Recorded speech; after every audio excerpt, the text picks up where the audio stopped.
오직 너 하나님의 사람아, 이렇게 말씀이 시작됩니다. 제가 장인의 그 설교, 그 평생 설교하신 것을 쭉 이렇게 쭉 정리, 다 읽지는 못했지만 평생 설교한 부분을 다 정리해서 저번에 책에 그렇게 기록했었습니다만은, 그때 보니까 20대부터 설교를 해서 은퇴 때까지 설교하고 그 이후도 설교하신 중에 가장 자주 설교했던 것이 바로 이 본문이에요. 이거 제가 보니까 너 하나님의 사람아, 이런 제목으로 설교를 많이 하셨더라고요. 그래서 이 말씀이 저한테는 상당히 익숙하게 옵니다. 호데 안스로페 데우, 이렇게 헬라어로 하면 그렇게 되어 있습니다. 바로 수데 호 안스로페 데우, 수 너, 대 오직 너. 호는 감탄사입니다. 그래서 이 호격입니다. 그래서 수대 호 안스로페 데우, 하나님의 사람아. 그러니까 상당히 이게 감탄사도 있고 오직이란 말도 들어있고 상당히 강한 말입니다. 그러니까 오직 너 하나님의 사람아. 우리가 뭐 그리스도의 종이다 이런 말도 있고 또 하나님의 아들이다 이런 말도 있고, 하지만 여기는 오직 너 하나님의 사람아. 이 하나님의 사람이란 말이 또 우리에게 와닿는 부분이 있습니다. 그러니까 이것은 우리 자신의 정체성, 또 우리의 사람됨, 왜 우리가 인생으로 이렇게 이 땅에 던져져 있고 또 하나님이 우리를 이 땅에 두셔서 우리가 사람으로 그렇게 있는가. 인생아, 사람아, 네가 무엇이간데. 그래서 오직 너 하나님의 사람아, 이렇게 이제 말미에 부릅니다. 그러니까 생각을 해볼 수가 있죠. 사도 바울이 디모데에게 하나님의 사람아, 오직 너 하나님의 사람아, 무엇을 피하고 무엇을 따르라. 오늘 이 구조로 2절이 되어 있어요. 무엇을 피할 것인가? 이것은 바로 이것들을 피하라. 그리고 무엇을 따르는가는 의와 경건과 믿음과 사랑과 인내와 온유, 이렇게 조목조목을 이야기했습니다. 이것들은 무엇인가 하면 지난주에 봤던 것들입니다. 또 지지난주까지 2주에 걸쳐서 우리에게 봤던 것. 대체로 생각해 보면 위의 말씀이죠. 3절로부터 10절에 나오는 말씀 중에 특별히 후반부에 것들을 피하라. 그러니까 육체에 속한 것들을 피하고 성령에 속한 것들을 따르라. 여러분, 오늘 의와 경건과 믿음과 사랑과 인내와 온유, 무슨 말씀이 기억이 됩니까? 바로 갈라디아 5장 22절 23절에 또 우리가 성령의 그 열매, 사랑이라 하피 온유, 오래 참은 자비 양서 중성 온유 절제, 그 9가지, 물론 그대로 되는 건 아니지만 그래도 그것을 우리가 떠올리게 하죠. 그래서 성령에 속한 것들은 따르고 육체에 속한 것들, 그것이 특별히 우리가 지난주에 보면 바로 9절에 보면 부하려 하는 것, 그리고 10절에 보면 돈을 사랑하는 것, 그러니까 이런 것들은 피하고, 지난주에 봤죠. 그리고 자족하는 마음을 가져라, 지난주에. 자족하는 마음이 있어야, 이 자족하는 마음은 뭘까요? 주어진 대로 사는 것인데, 우리가 세상에서 말하는 무슨 뭐 염세주의, 뭐 세상에 한탄하면서 그냥 뭐 생긴 대로 살아야지, 그게 아닙니다. 자족하는 마음은 바로 성령의 감동대로 복종하는 것, 성령의 감동대로 복종하는 것. 그러니까 성령이 참으라면 참고 성령이 기뻐하라면 기뻐하는. 그러니까 내가 내 안에서 내 정서대로 움직이는 것이 아니라 뭐 우리가 신앙생활에도 막 성격을 못 이긴다 그러잖아요. 예, 그런 거 있죠, 사실 우리에게. 그러나 그걸 넘어서서 예, 성령에 기뻐하는 거나 슬퍼하는 거나 자족하는 마음입니다. 자족하는 마음은 다른 게 없어요. 성령의 감동에 복종하는 게 자족하는 마음이에요. 예, 그 성령의 감동대로 하는데 막 육체의 그러한 뾰족한 것을 막 꺼내가지고 찌르고 그거 가지고 또 남을 찌르고 나중에는 내 자신을 찌르고 막 못 견디고 이렇게 하는 거, 그건 자족하는 마음이 아니죠. 그래서 자족하는 마음은 지난주에 말씀을 기억한다면 먹는 것과 입는 것으로 감사하라. 이게 뭐라 했습니까? 우리 존재.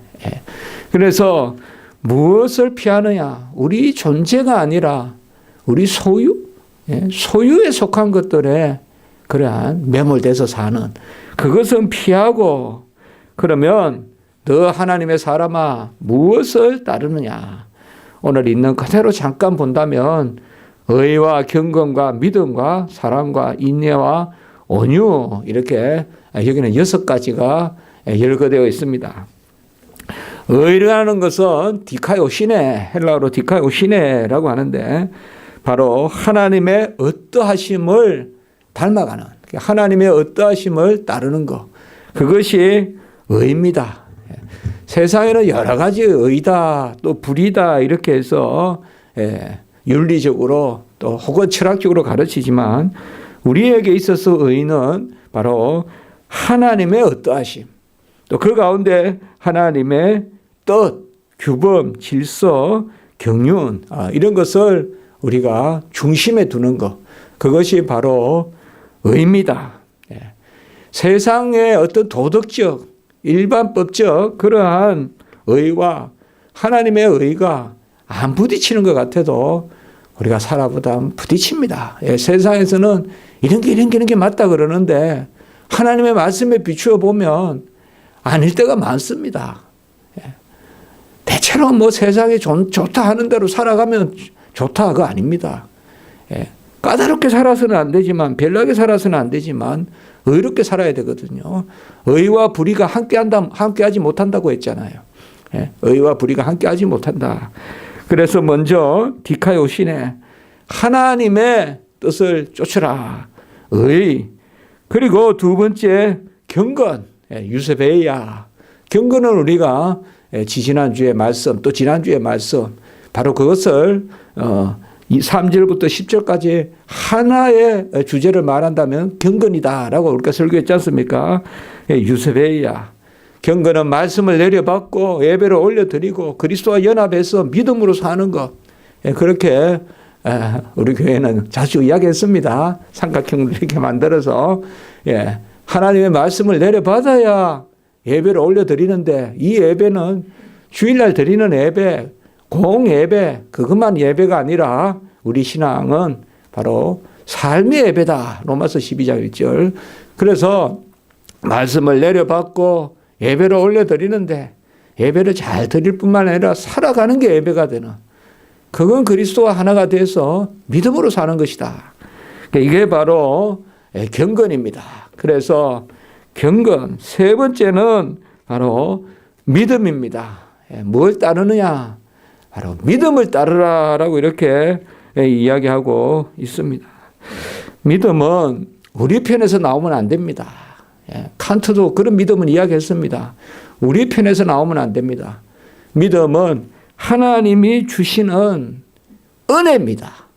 하나님이 우리 편에 주시는 도구입니다. 하나님이 우리 편에 주시는 도구인데 그 도구로 뭘 하라고? 은혜를 퍼먹으라고 주는 겁니다.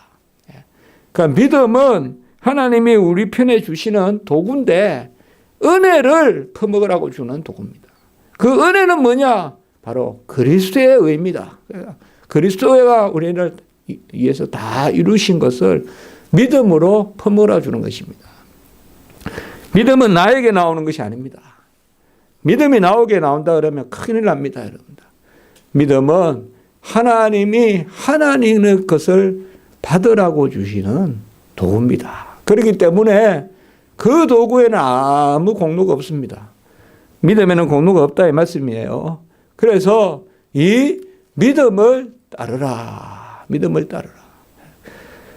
우리는 뭔가 우리가 가지고 있어서 그걸 가지고 하나님 걸 받는다. 또 뭔가 내 그릇이 되어 있어서 거기에 하나님 것이 머문다. 그거 아닙니다. 그건 상대적인 겁니다. 우리는 절대적인 신앙을 가져야 됩니다.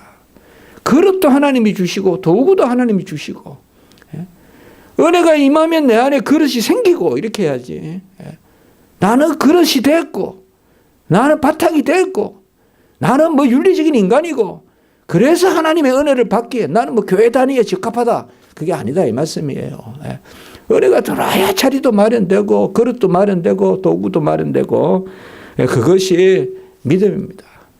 그래서 사실 우리가 종교개혁에 오직 믿음으로라고 강조했지만 16세기에 17세기에 자 종교개혁이 지나고 17세기 때는 바로 그냥 그 다음 때문에 믿음의 공로가 있다 이렇게 생각해서 대논쟁이 일어난단 말이에요. 믿음의 공로가 있느냐 없느냐. 내가 은혜롭게 산다 이러다 보니까 내 믿음이 공로다. 그래서 우리는 항상 믿음에는 은혜를 동반시켜야 됩니다. 믿음에는 은혜를 동반시켜야 됩니다. 그래서 믿음이 없이는 하나님을 기쁘시게 하지 못한다. 믿음이 없이 하나님을 기쁘시게 하지 못한다. 히브리서 11장 6절에 이 말씀은 뭡니까? 바로 하나님이 주신 것, 하나님이 기뻐하시는 것은 하나님의 그것을 누리는 것이거든요. 하나님의 그것을 누리는 것입니다. 다 그렇게 생각해야 됩니다. 우리가 주의 일을 하고 교회를 섬기고 또 하나님의 이름, 주의 이름으로 소자에게 베풀고 다 우리가 이렇게 하는 것이 뭡니까? 바로 하나님을 기쁘시게 하는 것은 하나님을 드러내는 거고 하나님의 은혜를 증거하는 것이고 그것이 바로 믿음입니다. 혹시 믿음이란 단어가 공로로 연결된다면 그것은 우리가 아주 깨어 있어야 됩니다. 믿음은 은혜와 연결이 되는 것입니다. 그래서 그 믿음을 따르고 그리고 네 번째는 아가페, 세 번째는 피스티스, 믿음, 네 번째는 아가페. 제가 이렇게 헬라어 한번 하는 것은 다 성경에서 이런 단어들이 헬라어로 중요하게 쓰이니까 원어로 그래 한번 이야기하는 것입니다. 의는 디카요시네, 경건은 유세베이야, 그리고 믿음은 피스티스, 그 다음에 사랑은 아가페. 왜 이렇게 이야기할까요? 사실상 이 단어를 쓰지만 우리는 이런 단어들을 성경의 고유한 의미로 항상 받아들여야 된다. 아셨죠? 아까 이야기했지만 믿음도 어떤 철학적으로 생각하면 안 되고 경건도 어떤 윤리적으로 생각하면 안 되고 성경의 의미대로 받아들여야 돼요. 항상 성경의 의미대로. 그래서 사랑은 바로 하나님이 사랑이시고 사랑은 그러하므로 사랑이신 하나님을 역시 드러내는 일체의 우리의 행위, 그런 것을 우리가 사랑이라 할 수가 있어요. 그러니까 하나님을 드러내는 마음이 있고, 그래서 사랑은 누군가를 사랑한다는 것은 하나님 안에서 사랑입니다. 아가페는 바로 하나님 안에서 사랑이에요. 우리는 절대적인 사랑을 할 수가 없습니다. 사랑한다 하는 게 오히려 전쟁입니다. 저 사람 사랑한다 해놓고 그 사람 사랑이라는 이름으로 괴롭힙니다. 사랑이라는 이름으로 그 사람을 내 것 같이 생각합니다. 소유 삼고. 그 사랑이 아닙니다. 그 사랑이 아니에요. 사랑은 뭐예요? 먼저 낮게 여기고 나를 주장하지 않고 그 사람의 것을 받아들이고. 그래서 우리가 고린도전서 13장에 있지만 하나님이 그 사람을 사랑하기 때문에 내가 그 사람을 사랑하는, 이래서 우리가 하나님 안에서의 사랑, 그리스도 안에서의 사랑, 그것이 사실 아가페입니다. 그렇기 때문에 우리가 아가페라는 말을 생각할 때 역시 이것도 그렇습니다. 내가 누군가를 사랑하는 것이 아니라 하나님이 나를 사랑하고 하나님이 그를 사랑하니까 나는 그를 사랑할 수밖에 없는 그런 아예 들어가야 그것이 아가페, 바로 하나님의 사랑입니다. 그리고 이제 다섯 번째는 바로 히포메네, 인내다. 예, 인내다. 예. 이것은 사실상 오래 참음과 단어는 다릅니다만은 같은 의미라고 볼 수가 있어요. 우리가 갈라디아 5장 22절에 보면 사랑이라 가평 오래 참음, 그건 22절에 나오잖아요. 그 다음에 자비, 양선, 준성, 온유, 절제. 온유, 절제는 23절에 나오고 22절에 나오는 거기 오래 참음과 여기 인내는 단어는 다르게 쓰이지만 사실 이 히포메네 이 단어를 많이 씁니다. 인내. 우리가 인내는 바로 뭐예요? 오래 참음과 다르지 않고 성경의 인내는 때를 맞추어 열매를 맺는 그거 바로 인내입니다. 그러니까 성경에서 인내라는 것은 인내로 영혼을 얻으리라. 우리 주님께서 말씀하셨지만 바로 때가 찰 때까지 기다리는 것. 때가 찰 때까지 기다리는 것. 우리가 아이도 때가 돼야 낳고 모든 일이 때가 있잖아요.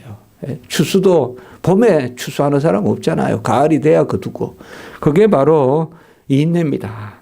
그래서 인내는 그 하나님의 경륜, 하나님의 때를 놓고 우리가 기다리고 또 그 때에 비로소 이루어지는 것을 믿고 그것이 인내입니다. 사실상 인내가 없이는 열매를 맺지 못해요. 또 어떻게 보면 인내가 없는 것은 많은 경우 내공로입니다. 내공로입니다. 내가 내 스케줄대로 내 자질대로 하려고 하니까 내 때로 이루려고 하는 거예요. 그러면 인내가 없는 거죠. 하나님의 때에 이루어질 것이다 라고 하면 꼭 참아야 되지요. 안 그렇습니까? 그렇기 때문에 인내가 없으면 안 됩니다. 인내가 없으면 안 돼요.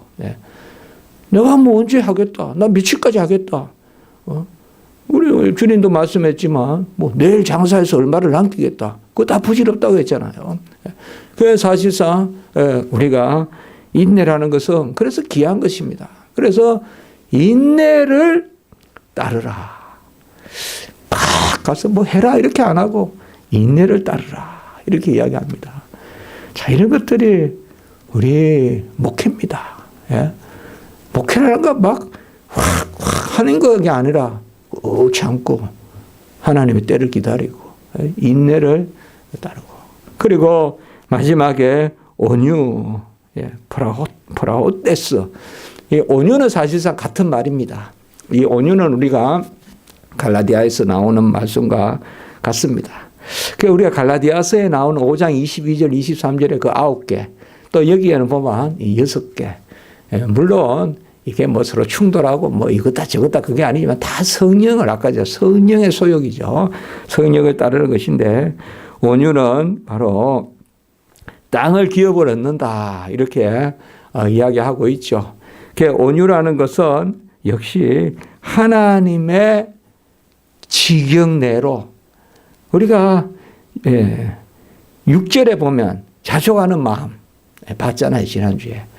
이 자족하는 마음이 온유예요. 그러니까 하나님의 지경에 놓여서 하나님의 지경 가운데서 우리가 하나님 앞에 감사하는 것 그것이 바로 온유입니다.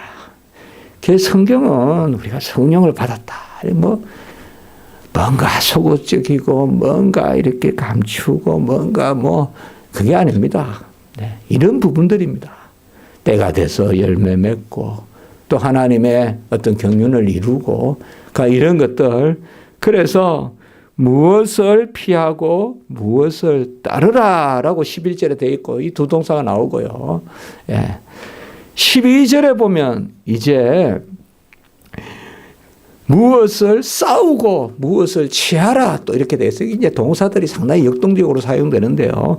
12절에 보면 믿음의 선한 싸움을 싸우고 이건 우리가 잘 아는 말씀이죠. 그리고 영생을 취하라 이렇게 나옵니다. 이 선하다는 것은 사실 12절 말에도 또 한번 나오죠. 우리가 후반부에 많은 증인 앞에서 선한 증언을 하였다. 선하다는 말이 뭡니까? 우리가 바로 여기서 칼로스라는 말을 쓰는데 사실 아가토스라는 단어 같은 뜻으로 볼 수가 있어요. 부자 청년이 와서 우리 예수님은 선하다. 그러니까 예수님이 선한 분은 하나님밖에 안 계신다. 이렇게 할 때 그 선하다는 말 아가토스인데 그 단어와 사실 유사한 단어입니다. 칼로스라는 단어를 여기 쓰는데 선하다는 것은 우리가 자주 이야기하지만 구약으로 말하면 토브라고 했죠. 바로 진리 가운데 열매를 맺는 그게 선한 것입니다. 그렇죠? 선하다는 것은 아주 중요한 개념입니다. 진리 가운데 열매 맺는. 그 자리에 바로 뿌리를 내리고 말씀대로 그대로 떨어져서 그 자리에서 잘 자라서 열매를 맺는 거. 그 열매가 바로 뭐예요? 이 선하다는 단어와 영생이란 단어는 서로 통하는 거예요. 영생이란 말이 바로 뭐예요? 여기에서는 선한 싸움을 싸우라. 영생을 취하라. 그러니까 영생이란 말이 여러 것을 취하라 하니까 뭐 여러 의미로 쓸 수도 있지만 나의 구원을 이루라 그런 말도 있을 수 있지만 여기 12절의 말씀은 사실상 디모데가 목회자잖아요.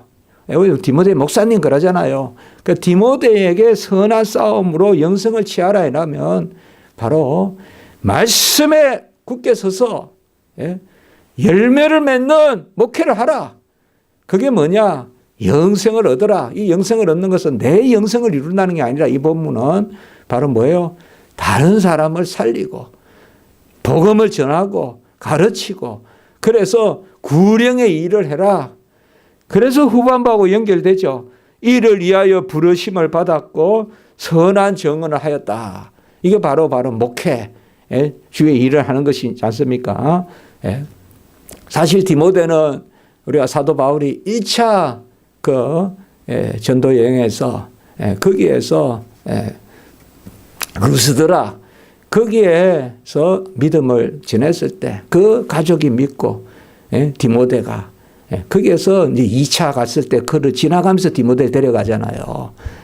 바울과 실라가 2차 전도 여행 때 디모데 데려가잖아요. 그래서 사실상 디모데는 사도 바울이 1차 선교에서 얻은 그 가문의 열매예요. 이 디모데가.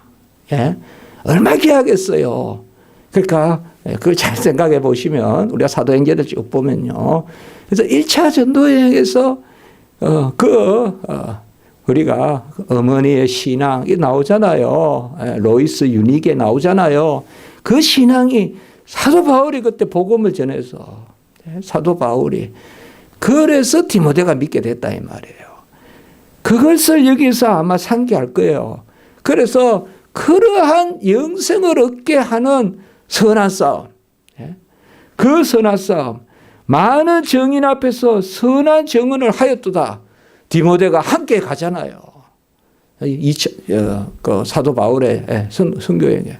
디모데를 중요하게 사용하거든요. 디모데를. 처음에는 이제 두었다가 먼저 갔다가 또 나중에 또 우리가 보면 고린도 처음에는 신라와 같이 급하니까 막 먼저 사도 바울이 아덴 지방으로 먼저 내려가고 이럴 때 보면 디모데가 항상 나오거든요. 그래서 많은 정인 앞에서 선한 정언을 하였도다. 성경이 보면 참 오묘해요. 다 연결이 된다고 이게 사도행전 이런 거 이렇게 생각해 보면.